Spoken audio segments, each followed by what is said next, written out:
हरे कृष्णा। क्या आप जानते हैं कि स्वयं भगवान ने, जिन्होंने प्रेम और भक्ति की लहर से पूरे भारत को बदल दिया, उन्होंने गायों की रक्षा के लिए सीधे सीधे उस समय की सत्ता को चुनौती दी थी। आज हम आपको एक ऐसी कहानी सुनाने जा रहे हैं जो केवल धर्म या इतिहास की नहीं, बल्कि उस गहरे रिश्ते की है जो सृष्टि के रचयिता और गौ माता के बीच सदियों से रही है।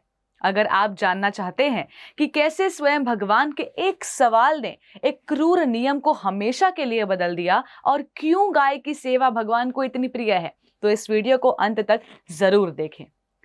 आज से लगभग 500 साल पहले जब सनातन धर्म पर कई तरह के संकट थे, तब स्वयं परमेश्वर श्री कृष्ण चैतन्य महाप्रभु के रूप में एक भक्त का भाव लेकर बंगाल की धरती पर प्रकट हुए। उनका उद्देश्य केवल भगवान नाम का प्रचार करना नहीं था, उनका उद्देश्य धरती पर करुणा और धर्म की पुनर्स्थापना करना भी था, और इसमें गायों की सेवा सबसे महत्वपूर्ण थी। श्रीमन महाप्रभु ने गौ सेवा को किसी नियम या कानून के तौर पर नहीं, बल्कि हमारे शाश्वत स्वभाव और नित्य सेवा के तौर पर स्थापित किया। महाप्रभु के गौ सेवा के प्रचार का सबसे बड़ा प्रमाण मिलता है चांद काजी के साथ हुए ऐतिहासिक संवाद में। जब काजी ने कीर्तन को रोकने की कोशिश की, तो श्री चैतन्य महाप्रभु ने उन्हें गायों की हत्या के विषय पर घेर लिया। उन्होंने काजी से पूछा, तुम जिस गाय का दूध पीते हो वो तुम्हारी माता है, जिस बैल से तुम खेत जोतकर अन्न उगाते हो वो तुम्हारा पिता है। क्या अपने ही माता पिता की हत्या करना और उनका मांस खाना ये भी कोई धर्म है? परम पिता परमेश्वर का ये तर्क इतना सरल लेकिन शक्तिशाली था कि ये किसी भी धर्म या समुदाय की सीमा को तोड़कर सीधे हृदय तक पहुंच गया। उन्होंने स्पष्ट किया कि वैदिक शास्त्रों में जो गौमेध यज्ञ का वर्णन है वो वध नहीं, बल्कि मंत्रों की शक्ति से बूढ़े पशु को नया जीवन देने का विधान था, जिसे कलयुग में करना संभव ही नहीं है। इस एक तर्क ने गौ रक्षा को केवल धार्मिक नहीं, बल्कि एक नैतिक, पारिवारिक और सभ्यतागत जिम्मेदारी बना दिया, जिसकी स्थापना स्वयं भगवान ने की। श्री चैतन्य महाप्रभु ने केवल तर्कों से ही नहीं, बल्कि अपने जीवन से भी गौ सेवा का आदर्श प्रस्तुत किया। जब वे वृंदावन जाते समय भयानक झारीखंड वन से गुजर रहे थे, तब उन्होंने अपने भक्तों को सिखाया कि सच्ची रक्षा बल से नहीं, बल्कि प्रेम और करुणा से होती है। उस घने जंगल में जहां हिंसक पशुओं का राज था, महाप्रभु ने अपनी आध्यात्मिक शक्ति से हरि नाम का कीर्तन किया। परिणाम क्या हुआ?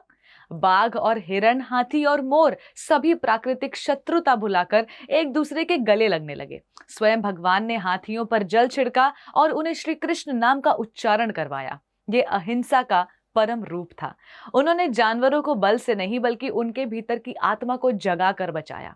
श्री चैतन्य महाप्रभु का संपूर्ण जीवन ही एक ग्वाल बाल के भाव में डूबा रहता था। वे अक्सर वृंदावन की याद में गोपियों का रूप धारण कर लेते। उन्होंने अपने शिष्यों 6 गोस्वामियों को वृंदावन भेजा ताकि वे श्री कृष्ण की विलुप्त हुई लीला स्थलियों को फिर से खोज सके। वृंदावन का शाब्दिक अर्थ है तुलसी और गायों का वन।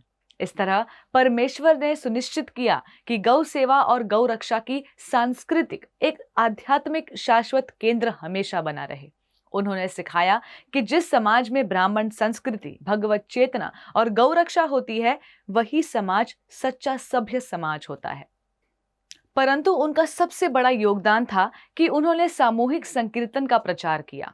उनका मानना था कि जब लोगों का हृदय हरि नाम से शुद्ध हो जाता है, तो उनके मन से हिंसा और मांस भक्षण की इच्छा अपने आप समाप्त हो जाती है। इस प्रकार लाखों लोगों के हृदय का शुद्धिकरण करके उन्होंने गायों को कसाई खानों से बचाया। गौ सेवा उनके लिए केवल एक कर्तव्य नहीं था, ये भक्ति की सबसे ऊंची अभिव्यक्ति थी जो सभी जीवों के प्रति दया सिखाती है। तो अगली बार जब आप दूध पिए या खेत में अन्न देखें, तो उस गौ माता को केवल एक पशु न समझें। याद रखें, गौ माता हमारी सभ्यता की नींव है, हमारे पोषण का स्तोत्र है और हमारे पारिवारिक जीवन का हिस्सा है। स्वयं भगवान श्री चैतन्य महाप्रभु ने हमें सिखाया कि जब हम गायों की रक्षा करते हैं, तो हम केवल एक पशु की रक्षा नहीं करते, बल्कि हम अपने ही धर्म, अपनी नैतिकता और सबसे बढ़कर परम भगवान की सबसे प्यारी सेवा करते हैं। ये सेवा साक्षात भगवान को प्रिय है, इसलिए इसका महत्व सबसे बड़ा है। आइए हम सब मिलकर इस करुणा के भाव को अपने जीवन में उतारें, क्योंकि गौ सेवा से बढ़कर कोई पुण्य नहीं है। हमारा आप सभी से अनुरोध है कि इस वीडियो को अधिक से अधिक लोगों तक पहुंचाएं। कमेंट सेक्शन में अपने विचार हमारे साथ साझा करें और गौ सेवा के विषय में बहुत गंभीरता से विचार करें। धन्यवाद। हरे Krishna. Before a single drop, there is a heartbeat. At Haribol, that heartbeat is never traded for milk. Every cow and bull lives protected lifelong. This is ahimsa. This is kindness. This is devotion. Switch to Haribol Ahimsa A2 milk.